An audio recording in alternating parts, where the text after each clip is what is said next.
Terminologie détaillée mais hautement spéculative a vu le jour dans certains cercles religieux et charismatiques.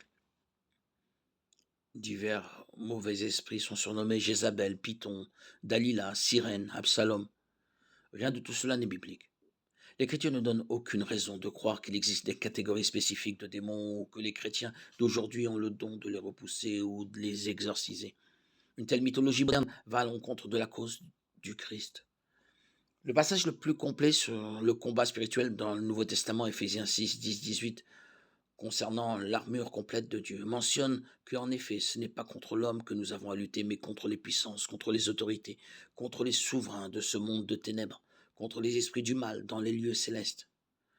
Cependant, l'accent est mis ici sur les armes que Dieu fournit pour la victoire. Il n'est pas fait mention de techniques pour lier ou chasser les forces du mal. Certains voient dans les êtres mentionnés domination, autorité, puissance et force spirituelle, des classifications différentes des démons. Mais c'est lire dans le texte plus qu'il ne nous dit.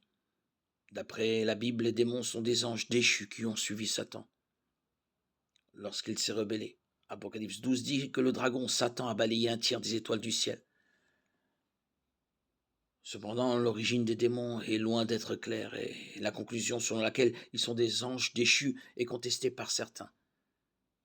Dans Apocalypse 12, 9, nous lisons « Il fut jeté dehors, le grand dragon, le serpent ancien appelé le diable, et Satan, celui qui égare toute la terre.